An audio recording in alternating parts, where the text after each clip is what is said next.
ಇನ್ನು ಬೀದರ್ ಜಿಲ್ಲೆಯ ಬಸವ ಕಲ್ಯಾಣ ತಾಲೂಕಿನ ಯರಡಂಗಿ ಗ್ರಾಮ ಪಂಚಾಯತ್ ವ್ಯಾಪ್ತಿಯಲ್ಲಿ ಬರುವಂತಹ ಹನುಮಂತವಾಡಿ ಗ್ರಾಮದ ಸರ್ಕಾರಿ ಹಿರಿಯ ಪ್ರಾಥಮಿಕ ಶಾಲೆಯು ಸಮಸ್ಯೆಗಳ ಆಗರವಾಗಿದೆ. ಈ ಶಾಲೆಯಲ್ಲಿ 1ರಿಂದ 8ನೇ ತರಗತಿಯ ವಿದ್ಯಾರ್ಥಿಗಳು ಓದುತ್ತಿದ್ದು ಒಟ್ಟು 250 ಮಕ್ಕಳ ಸಂಖ್ಯೆ ಇದ್ದು, ಆದರೆ ಮಕ್ಕಳು ಆತಂಕದಲ್ಲಿ ವಿದ್ಯಾಭ್ಯಾಸ ಮಾಡುವ ಪರಿಸ್ಥಿತಿ ನಿರ್ಮಾಣವಾಗಿದೆ.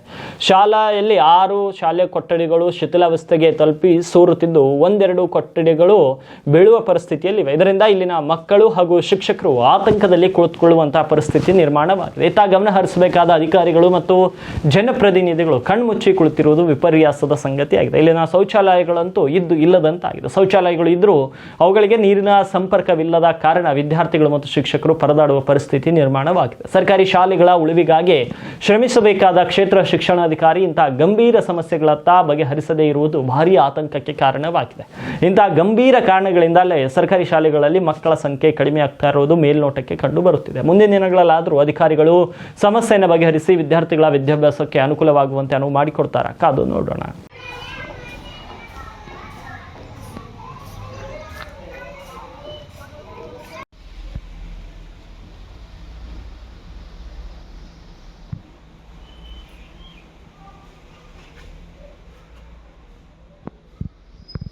ನನಗೆ ಮಾಡಿ ಅನಿವಾರ್ಯ ಕಳಿಸ್ಕೊತೀನಿ ಸರ್. ಮನೆಗೆಲ್ಲ ಕಳಿಸಿದ್ರು